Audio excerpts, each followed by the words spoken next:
Today's headline is She Saved Herodotus, a story now become legendary in Tiverton. The subheadline says, Miss Tabitha's cat's peril, and the self-sacrifice she made to ensure his safety, a scene of impressive solemnity in the courtroom which had scarce a parallel.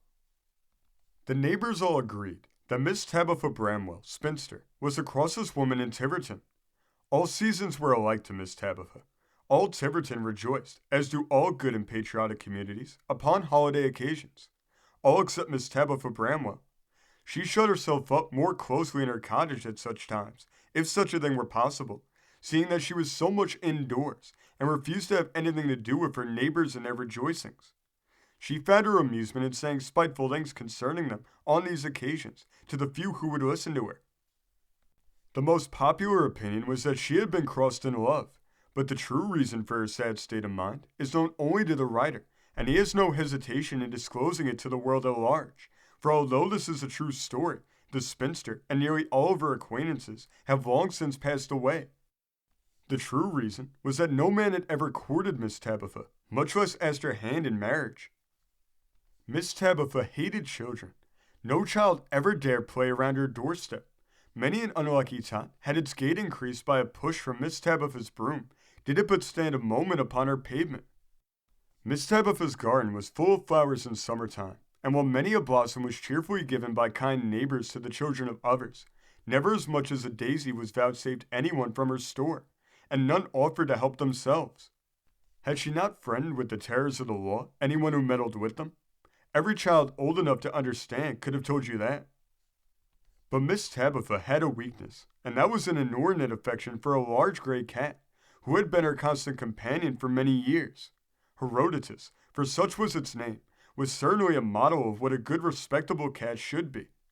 There were quite a number of Toms and Tabbies in Tiverton, which would have liked very much to make the acquaintance of so well-favored a cat. But Herodotus affected the exclusiveness of his mistress, and scorned to notice any of them. But the bad boys in Tiverton made herself and cat objects of their special attention.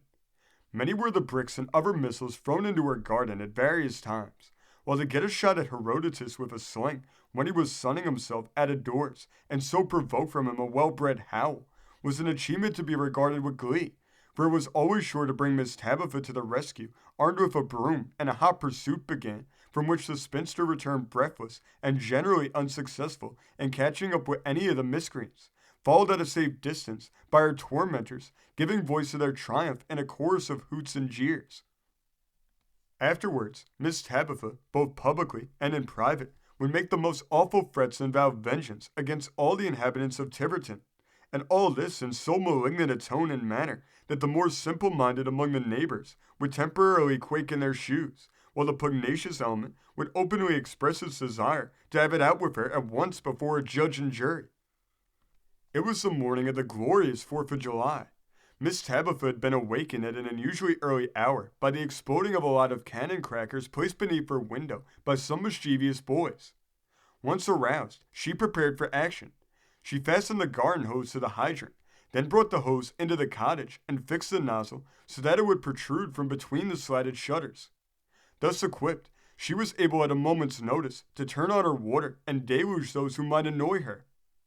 How long she watched for the boy's return, she knew not, when suddenly there was a knock at the door, and upon opening it, she was confronted by Moses Jones, the town constable. With an apology, he explained that he had warrants for both the spinster and her cat, compelling him, he said, though much against his will, to arrest and bring them at once before the justice of the peace, who was to hold a special session of court that morning at the request of many of her neighbors, who had united in declaring her a common scold and her darling cat a public nuisance.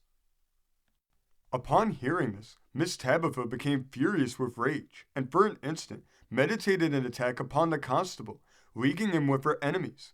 But better reason prevailing, she grabbed her bonnet by the strings, and snatching up Herodotus, who happened to be near, strode out ahead of the constable, who found some difficulty in keeping up with her.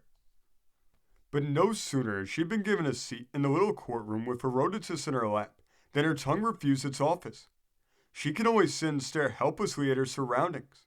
From what she could make out, it appeared the taking of testimony had been going on for some time before her arrival, and was about concluded. One of her neighbors was on the witness stand, but she spoke so indistinctly that Miss Tabitha could understand nothing of what she said. The room was oppressively warm. The buzz of voices and the buzz of flies was about equally divided, and all this time she was feeling weak and faint with a fear which she could neither explain nor understand. At last, the justice, rising in his seat in solemn tones, spoke as follows. Prisoner at the bar, you have been found guilty by a jury of your countrywomen of most serious charges. Seldom has it been my duty to pass judgment upon so wicked a person. You have scandalized your neighbors to such an extent that you have been directly the cause of numerous quarrels and separations between man and wife. He paused abruptly. Put out your tongue, he commanded. The spinster, trembling with terror, managed to obey.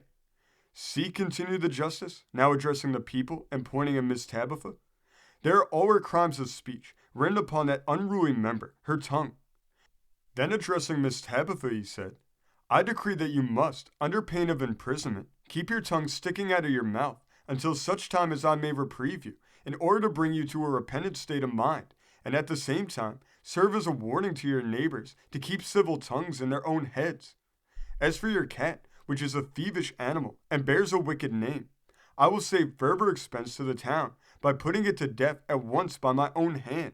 And taking a revolver from his desk, he fired straight at Herodotus.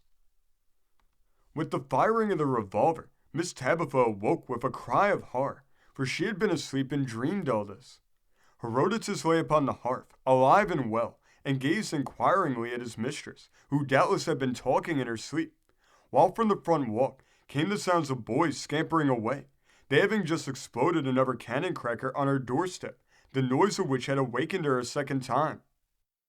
Now it is a matter of history in Tiverton that Miss Tabitha was so delighted to find herself and Herodotus safe, especially Herodotus, that from that day she dated a regeneration which in course of time made her the most popular woman in the town. But it was really all for the sake of Herodotus. She wanted to keep him clear of all the perils of public opinion, that was all.